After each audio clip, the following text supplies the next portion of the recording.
नमस्कार दोस्तों, जय श्री कृष्ण। दोस्तों, सामान्य रूप से प्रत्येक व्यक्ति के साथ एक सपना होता है कि उसे अपना जीवन साथी कैसा मिलेगा, कैसा पति पत्नी मिलेगा। लड़का है तो उसे लड़की की इच्छा रहती है कि किसी लड़की के साथ उसका विवाह होगा, उसका स्वभाव कैसा होगा, उसका जो आकार है, रंग रूप है, वो कैसा होगा। आज हम इस पर चर्चा करते हैं और वैवाहिक संबंध के ऊपर कुछ और बिंदुओं पर भी हम आपके साथ चर्चा करेंगे। दोस्तों, हमारे साथ वीडियो के अंत तक बने रहिएगा। वीडियो पसंद आने पर लाइक जरूर कीजिएगा और सब्सक्राइब करके हमें मोटिवेट कीजिएगा। दोस्तों, ये होता है पति पत्नी का भाव, वैवाहिक सुख का भाव कि हमें जीवन साथी कैसा मिलेगा। इसका अध्ययन हम करते हैं कुंडली के सप्तम भाव से। सप्तम भाव, पहला भाव यहाँ पर गिनने पर, दूसरा भाव, तीसरा भाव, चौथा भाव, पांचवा, छठा और ये सातवां होता है पति और पत्नी का भाव। यहाँ पर कौन सी राशि स्थित है या कौन सा ग्रह स्थित है, उस अनुसार जीवन साथी का स्वभाव और उसका रंग रूप हम जान सकते हैं। किस दिशा में वो हमें मिलेगा ये भी हम जान सकते हैं। दिशाओं का अध्ययन हम पिछले कुछ वीडियो में कर चुके हैं कि कौन सी राशि और कौन सा ग्रह किस दिशा की परिचायक होती है। इसके लिए आपको हमारे पुराना वीडियो देख लेने होंगे। दोस्तों, यहाँ पर अगर मेष राशि है, मेष राशि यानी मंगल, मेष राशि का स्वामी मंगल है और यहाँ पर मेष राशि होने पर पति या पत्नी, अगर लड़के की कुंडली है तो वो पत्नी का भाव समझे और लड़की की कुंडली है तो वो पति का भाव समझे। मैं बार बार इस बारे में नहीं कहूँगा। तो दोस्तों, अगर यहाँ पर मेष राशि है तो पत्नी का भाव या पति जो होगा वो उग्र स्वभाव लिए हुआ होगा, तेज होगा, रंग गोरा होगा, गेरुआ रंग लिए हो सकता है और उसका स्वभाव तेज होता है, गुस्सा लिए हुए होता है। अगर इस पर गुरु जैसे ग्रहों का प्रभाव बढ़ जाता है, दृष्टि पड़ जाती है तो उसमें सौम्यता आ जाती है। बुध भी अगर यहाँ बैठ जाता है तो बुद्धिजीवी, सामान्य रूप से पढ़ा लिखा अच्छा होगा और समझदार होता है। अगर यहाँ पर शुक्र जैसा ग्रह मिल जाए मेष राशि में तो पति पत्नी जो होता है वो रसिक होता है, रोमांटिक होता है और आकर्षण की क्षमता उसमें जबरदस्त होती है, अत्यधिक सुंदर होता है। अब हम बात करें, अगर यहाँ पर गुरु बैठ जाता है, इस भाव में गुरु स्वराशि या किसी भी राशि में बैठ जाता है तो गुरु होने से जीवन साथी जो है वो पढ़ा लिखा होता है, समझदार होता है, बड़ा कुटुंब से होता है और बुद्धिजीवी होता है, ज्ञान का उसमें भंडार होता है। कई बार जीवन साथी नौकरी पेशे वाला या शिक्षा विभाग से जुड़ा हुआ भी मिल सकता है। अब हम बात करें सूर्य की।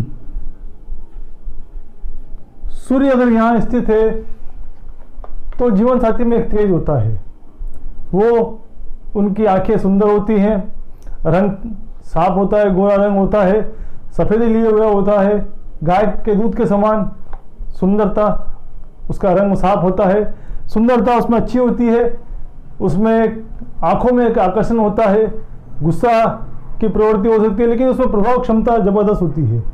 सूर्य का यहाँ होने पर जीवन साथी प्रभावशाली होता है, मैनेजमेंट प्रबंधन क्षमता उसमें अच्छी होती है, लोगों के एक समूह को वो अपने नीचे जोड़ के चलता है और लोगों से काम करवाने में निपुण होता है, बड़े कुटुंब से हो सकता है। अब हम बात करें यहाँ पर बुध की। अगर पति पत्नी के भाव में, जीवन साथी के भाव में बुध यहाँ बैठ जाता है तो सामान्य कदगाठी लिए हुए, गोरा रंग होगा, कदगाठी उनकी सामान्य होगी, उनमें बुद्धि की क्षमता जबरदस्त होती है, बौद्धिक क्षमता अच्छी होती है, बात करने में निपुण होते हैं, वाणी उनकी बहुत अच्छी होती है, मधुरता से बोलते हैं और विपरीत लिंग को या जीवन साथी को अपनी बातों से लुभाने में परिपक्व होते हैं। अब हम यहाँ बात करते हैं शनि की। अगर शनि यहाँ पर बैठ जाता है, शनि यहाँ बैठ जाता है तो जीवन साथी रंग उसका सांवला हो सकता है, गहरा रंग लिए हुए हो सकता है, उसके स्वभाव में कर्कशता होती है, क्लेश प्रिय होता है। लेकिन कई बार ऐसे अगर ये मकर राशि है, अपनी राशि में बैठ जाता है या फिर तुला राशि में जो उसकी उच्च की राशि है इसमें बैठ जाता है तो रोमांटिक भी हो सकता है। तुला राशि में होने पर रोमांटिक होगा, अगर मकर राशि में होगा तो धीर गंभीर होगा, स्वभाव में परिपक्वता होगी, उनमें बात सोच समझ के करते हैं, फालतू की प्रपंच करना कम पसंद करते हैं, नाम तोड़कर बोलते हैं और संजीदा रहना पसंद करते हैं ऐसे लोग। शनि का यहाँ होने पर विशेष रूप से क्लेशपूर्ण उनका जीवन निकलता है, पति पत्नी के बीच में क्लेश का वातावरण रहता है। अभी हम यहाँ बात करें राहु की, कि अगर यहाँ पर राहु है या फिर केतु है, दोनों को साथ लेकर चलें हम। हालांकि राहु केतु आमने सामने बैठते हैं, अगर राहु यहाँ हो तो केतु यहाँ होगा और राहु अगर यहाँ हुआ तो केतु यहाँ पर होगा। दोनों ही परिस्थितियों में एक विवाह विच्छेद का योग पूर्ण रूप से बनाते हैं। अगर इस पर शुभ प्रभाव ना है और शनि मंगल का अगर प्रभाव पड़ गया तो अवश्य एक बार ही तलाक करवा देता है, एक रिश्ता ये तोड़वाता है, चाहे वो सगाई का हो या फिर शादी का हो। तो ऐसी स्थिति में कई बार कुंभ विवाह कराए जाते हैं। उसका कारण यही है कि सप्तम भाव में राहु प्रत्यक्षतावादी ग्रह है और वो जब सप्तम भाव से या सप्तमेश के साथ संबंध बना लेता है तो वो विवाह विच्छेद करवाता जरूर है, एक रिश्ता वो तोड़ता जरूर है। तो यहाँ पर उसका परिहार या समाधान कर लेना चाहिए।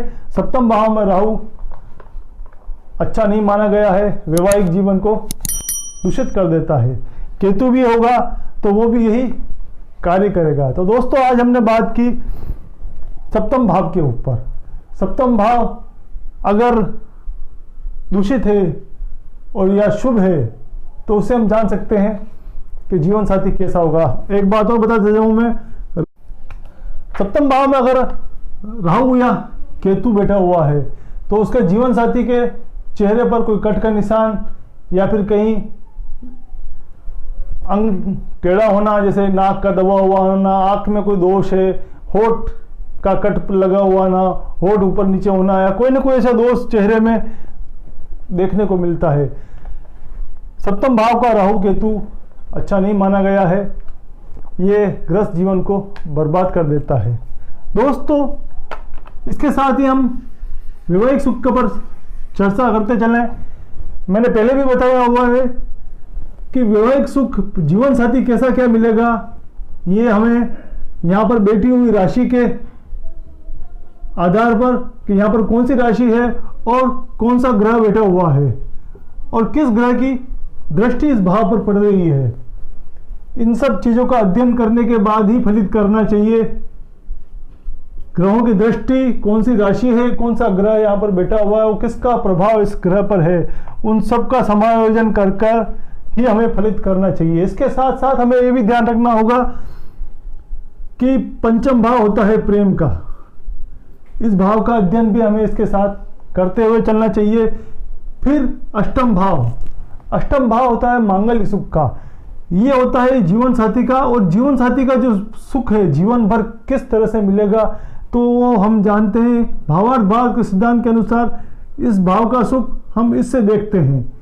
तो जीवन साथी का मांगल्य सुख कैसा रहेगा, अगर ये भाव बिगड़ा हुआ है तो कुंडली के अंदर विधवा योग या विदुर योग बनने के चांस रहते हैं कि अगर जीवन साथी जीवन भर साथ रहेंगे या बीच रास्ते में ही उनका बिछोड़ना होगा, ये हम अष्टम भाव से जानेंगे।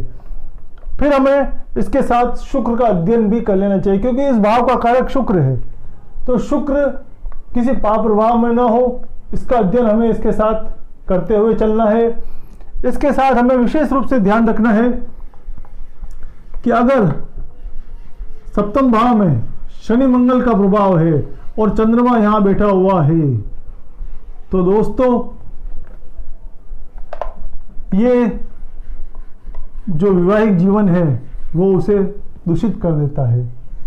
दोनों पति पत्नी व्यभिचारी होते हैं, अपने अपने व्यवहारिक जीवन को एक दूसरे से छुपा के चलते हैं और जीवन में व्यभिचार करते हैं।